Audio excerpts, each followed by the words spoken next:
할렐루야. 오늘 오신 분들 한 분 한 분들 환영하고 축복합니다. 오늘 본문은 베드로를 회개케 하신 주님의 역사가 기록된 말씀입니다. 보통 우리나라도 보면 고기잡이를 밤에 나가잖아요. 밤에 나가서 밤새 잡고 이제 새벽에 들어오거든요. 그러니까 갈릴리 호수도 그렇게 고기를 잡았는데 그날따라 무슨 일인지 고기가 한 마리도 안 잡혀요. 그래 이제 한 마리도 못 잡고 와서 그냥 속도 상하죠. 내가 하룻밤 뭐 했나? 왜 이렇게 고기가 안 잡히나? 그 그물을 이제 정리하고 있는데 갑자기 예수님이 오시더니 베드로에게 뭐라 그래요? 베드로야, 저 깊은 데 가서 그물을 내려라. 근데 여러분 이거는 좀 상식적이지가 않아요. 일단 낮에는 고기가 없어요. 그리고 깊은 데는 고기가 더 없어요. 더더군다나 예수님이 직업이 뭐였어요? 목수예요. 근데 베드로는 직업이 뭐예요? 어부예요. 목수가 와갖고 어부한테 저 깊은 데 가서 그물 내려라. 이건 뭐 말이 안 되죠. 그러니까 베드로 마음이 막 짜증이, 여러분 사이다 흔든 다음에 탁 터지면 막 탄산 팍 튀는. 근데 이건 이제 딱 억누르고 그냥 억지로 순종을 했어요. 근데 순종하고 보니까 무슨 일이 벌어져요? 고기가 올라오는데 감당할 수가 없어서 옆에 친구 다 불러갖고 같이 고기를 나누어 실어서 배가 푹 잠긴 상태로 오게 됩니다. 이 사건이 있자마자 베드로가 어떻게 하냐면 주님 앞에 가더니 딱 무릎 꿇고 이렇게 얘기해요. 주님, 저는 죄인입니다. 저를 떠나시옵소서. 뭐냐면 베드로가 회개하고 돌이킨 거예요. 요즘 말로 말하면 나이롱 신자가 진짜 신자가 된 겁니다. 여러분 사람이 자기 죄를 깨닫고 돌이키는 데는 여러 가지 동인이 있어요. 먼저 어떤 사람은 죄를 지은 후에 벌 받을 게 두려워서 돌이키는 사람이 있어요. 벌 받을 게 두려워서. 한국교회사 초기 목회자 중에 많은 병자를 일으키는 권능의 종이었던 김익두 목사라는 분이 계세요. 이분이신데 이분이 저기 보면 저작거리 유명한 깡패였던 깡패였거든요. 이분이 1874년 황해도 안악에서 태어나 이제 과거 시험을 봤는데 자꾸 안 돼요. 그리고 또 사업에 손댔는데 그것도 망해요. 이도 안 되고 저도 안 되니까 사람이 어떻게 완전히 저기 돼서 뭐가 되냐면 깡패가 돼버려요. 그냥 술 먹고 뭐 그냥 닥치는 대로 눈에 보이는 대로 막 때리고 뭐하고 주색 잡기는 물론 그냥 막. 그래서 이분의 김익두 목사님의 별명이 뭐였냐면 개망나니, 안악골의 호랑이, 이게 별명이었어요. 이런 그가 1900년 어느 날 대낮부터 술에 취해서 그냥 막 가는데 소안론 선교사님이 안악교회에서 열릴 부흥사경회를 위한 전도지 와우십시오 하고 해서 김익두를 만나서 전도지를 나눠줬대요. 그리고 와라. 그러자 김익두가 어떻게 했냐면 그 전도지를 딱 받자마자 그러더니 해갖고 던져버렸대요. 소안론 선교사님한테. 그러니까 이 선교사님이 김익두한테 이렇게 얘기했답니다. 외국 선교사님이니까 당신 그렇게 하면 코가 팍 썩어요. 이렇게 이제 했단 말이에요. 코 썩어요. 말 같지도 않은 소리잖아요. 그러니까 김익두가 막 육두문자 폭탄을 갖다가 선교사님한테 막 쏟아부은 뒤에 집에 돌아와서 이제 밤에 자려고 누웠는데 잠이 안 오는 거예요. 코가 막 진짜 썩는 느낌이 막, 그렇지. 코 잘 있나? 밤새 코 만지면서 잠을 한숨도 못 자고 그러면서 자기가 내가 왜 이렇게 살고 있나? 이런 마음이 들면서 그 다음날 친구인 수영사관왕 박태환이라고 진짜 박태환 친구가 있었대요. 친구의 권유로 만나서 회개하고 예수님을 영접하게 됩니다. 그 후에 신학교에 가서 목사가 되고 불의 종, 능력의 종으로 쓰임받다가 한국전쟁이 나서 퇴각하는 북한 공산군에 의해서 순교를 당하세요. 자, 여러분 교회에서 천국과 지옥을 말하면 많은 분들이 그래요. 천국과 지옥 가봤어? 천국과 지옥이 있으면 좀 보여줘요. 안 보여서 못 믿겠다는 거예요. 안 가봤고 안 보이니 없다는 믿음이 참 또 좀 유치하기도 해요. 여러분 사람은요 너무 커도 못 보고 너무 작아도 못 봐요. 너무 큰 소리도 못 듣고 너무 작은 소리도 못 듣거든요. 사랑이 눈에 보이세요? 지혜가 눈에 보여요? 근데 사랑과 지혜가 없다고 말하는 사람 없거든요.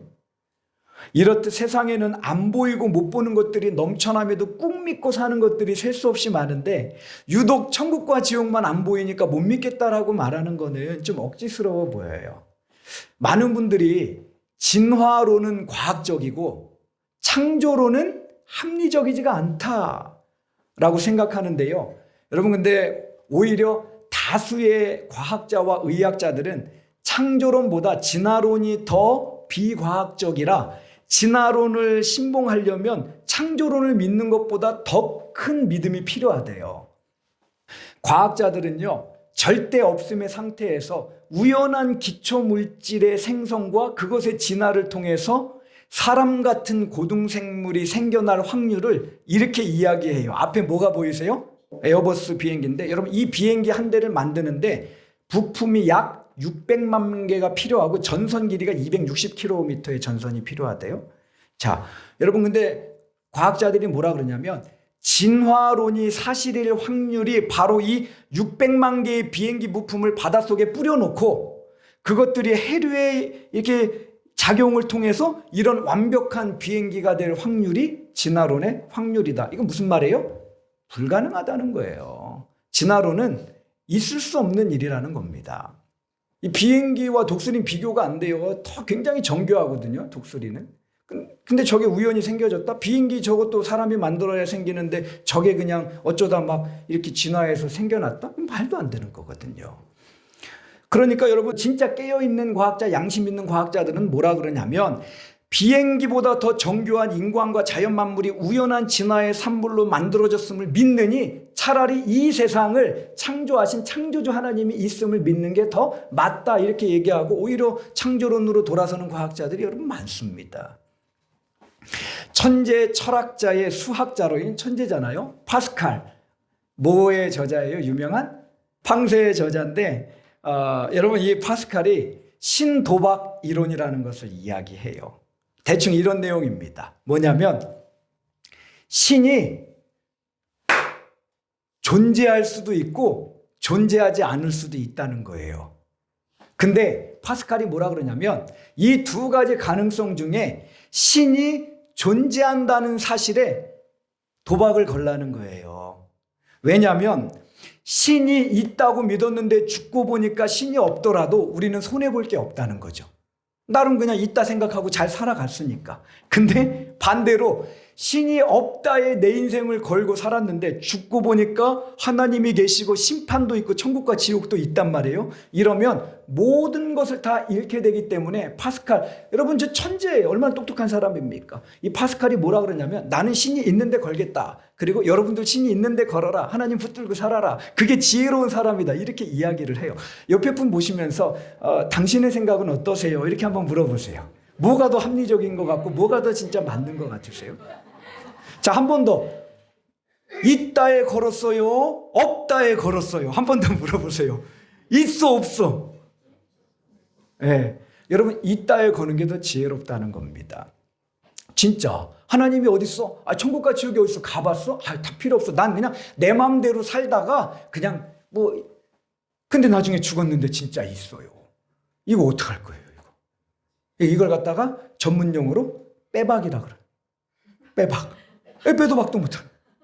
그때 가서 이제 성경에 보면 슬피 울며 이를 갈아도 아무 소용없다. 죄로 인해서 지옥 갈까 두려워 회개하는 사람이 있고, 두 번째는요, 어떤 분은 생의 고난을 만나 신음하던 중에 비로소 자기의 죄를 깨닫고 하나님께 돌이키는 사람도 있어요. 저 분당에 가면 우리들 교회라고 있습니다. 한 나이롱 신자, 교회는 다녔지만 복음도 회개도 모른 채 막 살던 바람난 남자가 내연녀와 해외여행을 갔다가 부인한테 걸려요. 이걸 갖다가 전문용어로 쌤통이다. 쌤통이다 그래요. 이만한 일이면 부인 입장에서는 당장 이혼을 한 해 만에 하고 막 하늘의 해와 별이 흔들릴 만한 사건인데, 도리어 아내는 내가 얼마나 완악했으면 내 남편이, 여자에게 가장 수치스러운 이런 남편이 바람난 사건을 나에게 줬을까. 그리고 부인이 도리어 회개했대요. 그런데 이 천사 같은 아내가 오래지 않아 신장암 3기에 걸립니다. 그럼에도 부인 집사님은 나는 지금 죽어도 천국 가니 괜찮다 그러고 평안을 누렸는데, 정작 이제 바람을 피우며 아내의 속을 썩여온 못된 남편이 거기서 무너져 버려요.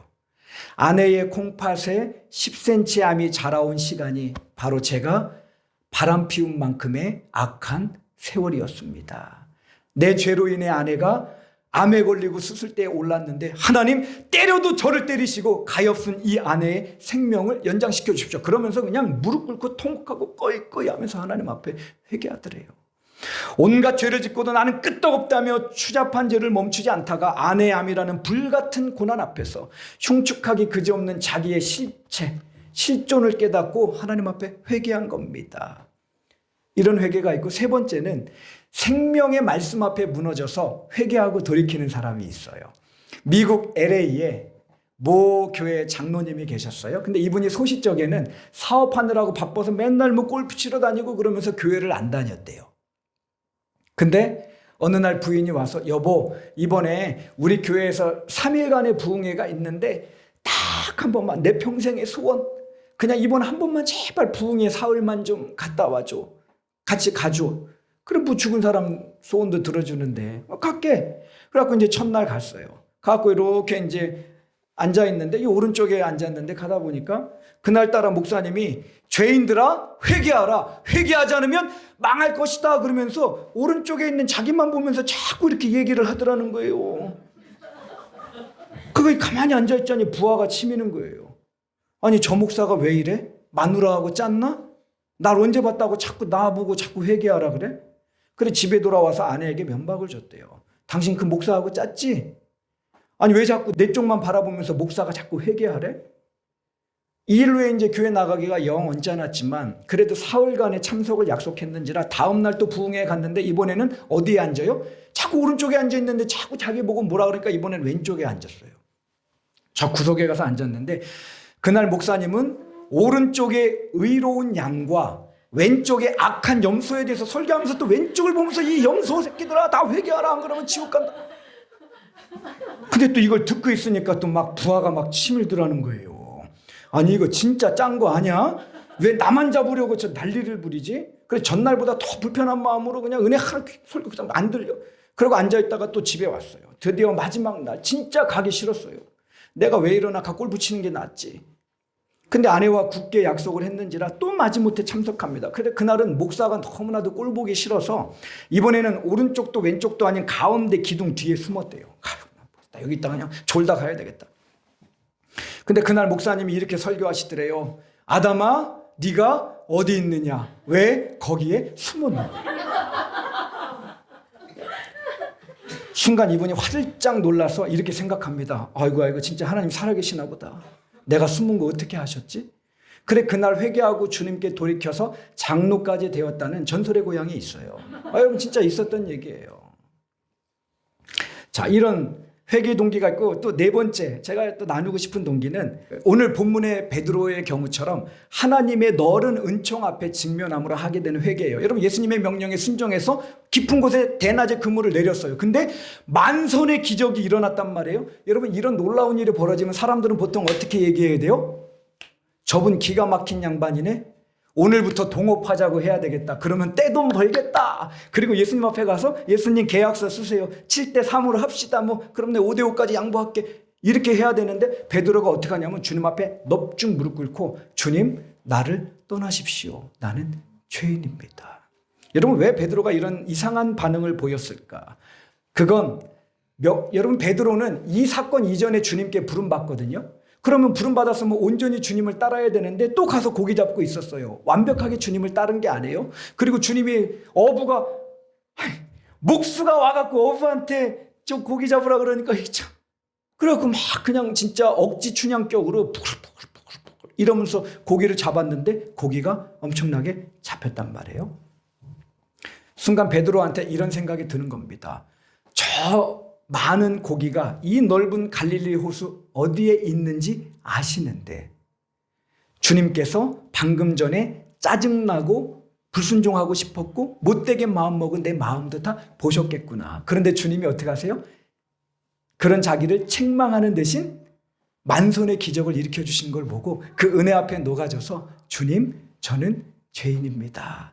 저는 은혜 받을 자격이 없는 사람입니다. 저를 떠나십시오. 이렇게 고백합니다. 이분 이야기만 하고 마칠게요. 어느 날 자신이 잘못이 없음에도 그 사건을 기사화했다는 이유 하나만으로 억울하게 붙잡혀서 감옥에 갇히게 됩니다. 33살 나이에 만삭의 아내와 호르몬이를 둔 채 그렇게 붙잡혀가요. 억울함에 분통을 터뜨렸지만 신문사도 싹 외면하더랍니다. 원래 기사가 날라면 데스크 승인이 나야 되거든요. 그 뭐 편집부장이니 뭐니 다 사장이 모른 척 하더래요. 그래 혼자 이제 서울구치소로 들어갔어요. 근데 엎친 데 덮친 격으로 구치소에 배치가 됐는데 구치소 안에서 조폭들만 모여있는 방으로 자기가 배치가 됐다는 거예요. 경쟁하듯이 온몸에 호랑이, 뱀, 늑대, 뭐 사자 이런 걸 그려놓은 사람들이 막 처음에는 무서워서 숨도 못 쉬겠더래요. 그 붕어처럼 숨도 못 쉬. 근데 어느 날 그 방 안에 짱이죠. 조폭 두목이 이분에게 묻더래요. 야, 너 교회 다녀? 안 다니는데요? 찬송하는 거 있어? 뭘 하나도 모르는데요? 성경, 그럼 성경은 읽어봤어? 예, 제가 대학 다닐 때 서양 문화사 시간에 그냥 신약 성경 한번 읽어보라고 그랬고 읽어봤는데요? 그러자 조폭 두목이 이렇게 말하더래요. 그럼 됐어. 오늘부터 네가 이 방에서 매일 예배 인도해. 그리고 설교도 해. 교회를 한 번도 나가본 적이 없는데 그 방에서 유일하게 대학 나오고 성경을 한번 읽어봤다는 이유 하나만으로 예배 인도와 설교를 시키더래요. 뭐 조폭 두목이 하라는데 어떻게 해요? 그럼 뭐 찬송도 뭐 알아요? 그냥 뭐 아무데나 펴갖고 음정 무시, 박자 무시해. 성경도 그냥 집히는 대로 아무데나 펴서 읽고 자기도 도대체 무슨 말을 하는지도 모르겠는 설교를 했다는 거예요. 매일 밤. 그런 엉터리 설교를 했는데 어느 날 놀랍게 이 조폭 두목이 설교를 듣다가 눈물을 흘리면서 회개를 하더래요. 순간 그도 깜짝 놀랍니다. 아니 나도 뭔 말을 하는지 지금 모르겠는데 저 사람이 왜 울지? 저 쇼하는 거 아니야? 그래갖고 뭐 근데 매일 울더래요. 그 다음 날부터. 그러니까 아무리 봐도 거짓이 아니에요. 이런 황당무계한 일을 겪고 이분이 독방으로 수감됩니다. 근데 독방에 수감됐는데 할 게 뭐 있어요? 하루 종일 혼자 있는데. 그래갖고 의문이 드는 거예요. 도대체 저 조폭 두목이 뭔 때문에 저렇게 무슨 말씀, 이게 나도 모르겠는데 왜 저러지? 나도 말씀이나 한번 읽어볼까? 그래서 거기서부터 사뭇 진지하게 자기도 은혜 한번 받아볼까 하는 마음에 성경을 읽기 시작을 했대요. 그렇게 사뭇 간절함으로 성경을 읽어나가자 말씀이 새롭게 다가왔고 그 기자에게도 조폭 두목에게 임한 하나님의 은혜가 임해서 독방에서 혼자 울고불고 막 난리를 버거지를 부렸대요. 여러분들 생각해 보세요. 이거는 인간적으로 설명하기 어려운 일이에요. 이 설명이 돼요? 그로부터 얼마 후 그가 연루되었던 사건이 해결되어 그는 석방되었고 감옥에서 변화된 그를 통해 놀랍게도 식구들이 다 구원을 받았대요. 이것도 또한 신비로워요. 하지만 감옥에 다녀온 신세의 부인이 다시는 기자하지 말아라. 당신 그러다 또 빵에 가면 어떡하냐. 그래 이제 할 게 없어서 그때부터 배운 게 이제 글쓰기니까 글을 쓰기 시작을 했다는 거예요. 근데 이제 뭐 어디 내보기도 하고 하는데 7년 동안 뭐 누구 어디 받아주는 데도 없고 너무 경제적으로 어렵고 피폐해지더라는 겁니다. 그럼에도 불구하고 신앙을 버리지 않았고 하나님 앞에 소설을 하나를 쓰면서 그렇게 기도했대요. 하나님, 저 7년 동안 진짜 이거 집에 돈 한 푼도 못 갖다 주고 예수님 믿는다고 했지만 제 삶이 너무 비루하고 힘듭니다. 하나님, 제발 제가 쓴 이 소설이 딱 10만 부만 팔리게 해주세요. 그렇게 간절히 기도했는데 10만 부만 팔리게 해주십사 한 그 소설이 200만 부 이상 팔리는 초대형 베스트셀러가 되는데 그게 뭐예요? 가시고기. 읽어보셨죠? 저도 옆에 분 보면서 문학생활 좀 하고 삽시다 이렇게 좀 얘기. 도대체 책을 저 읽어보면서 저 펑펑 울었어요. 가시고기 사랑, 아버지 사랑 대입해서 가는 건데 어떤 자기의 삶도 반영이 돼 있고 이게 누구냐면 조창인 작가예요. 지금도 이분이 굉장히 독실하게 신앙생활 잘하고 있습니다. 여러분 생각해 보세요. 조창인 씨는 꿈에서라도 예수님을 찾아본 적이 없는 사람이에요. 교회는요 근처도 안 가본 사람이고 갈 마음도 없었던 사람이에요. 근데 이런 그에게 주님께서 감옥 안에서 설명할 수 없는 사건을 통해서 다가오셨고 그 주님을 거기서 만났고 삶이 변화가 됐어요. 여러분 이게 설명 가능해요? 누가 언제 주님 보러 찾아와 달라고 얘기했어요? 나 좀 한번 뭐 은혜 받게 해달라고 얘기했어요? 그런 적 없어요. 근데 주님이 그를 먼저 은혜로 찾아주시고 그를 녹여주셨어요. 베드로를 녹였던 것처럼. 저는 이런 납득 안 가는 하나님의 은혜가 이 자리에 여러분들에게도 임하게 되기를 축복합니다. 믿을 마음도 없고 구원받을 자격도 없고. 여러분, 우리가 솔직히 우리가 우리끼리 얘기지만 우리가 얼마나 죄를 많이 짓고 살아요. 수도한다고 없어지는 거 아니잖아요. 이런 우리를 주님께서 정말 찾아오셔서 나도 모르게 그냥 믿어지게 하시는 거예요. 은혜의 사건을 통해서. 이런 커다란 은혜에 압도되어 베드로와 조폭두목 그리고 조창인 작가처럼 무릎 꿇고 회개하며 예수님의 십자가 사랑을 마음으로 받아들이게 되는 신비로운 일이 우리 모두에게 있게 되기를 주님의 이름으로 축복합니다. 같이 기도하겠습니다. 하나님, 베드로는 제자로 부름받았지만 주님 따르고 싶은 마음도 없어서 고기 잡고 있었는데 밤새 고기 안 잡혀 짜증나는데 와서 목수인 예수님이 어부인 자신에게 저기가 금을 내리라 하니 너무 짜증났습니다. 순종하기 싫었습니다. 근데 억지로 순종했습니다. 근데 만선이 되었네요. 주님, 이 사실 앞에서 베드로가 깨닫습니다. 저 깊은 바닷속도 다 헤아리시는 주님이 내가 주님을 향해 짜증내고 억지 순종한 거 다 보셨음에도 책망하지 않으시고 이런 만선의 사랑을 베풀어 주셨구나. 그래, 그 은혜에 놀라고 그 은혜에 감격해 무릎 꿇고 주님, 나를 떠나십시오, 나는 죄인입니다라고 고백했습니다. 주님, 베드로를 찾아주셨던 그 은혜가 이 시간 이 자리에 나온 참으로 귀한 분들 아닙니까? 주님, 우리가 죄를 지어서 죄인이기도 하지만 주님께서 십자가를 지시고 사랑하실 만큼 그렇게 귀중한 분들 아닙니까? 이곳에 계신 한 분 한 분들이 그 주님의 사랑, 내가 너를 기다리고 있다, 내가 너를 기다려왔다, 네가 나한테 오기만을 나는 그렇게 내가 네 앞에 와서 기다리고 있다, 말씀하시는 주님의 그 사랑, 그 음성이 우리 가운데 들려지게 도와주시고 이제는 베드로처럼 주님의 사랑 앞에 녹아져 예수님 영접하고 주님 위에 살아가는 복 있는 삶이 되게 하여 주옵소서. 주님, 감사합니다. 우리의 소망이고 길이요 진리요 생명 되시는 우리 주님 예수님의 이름으로 간절히 기도합니다. 아멘.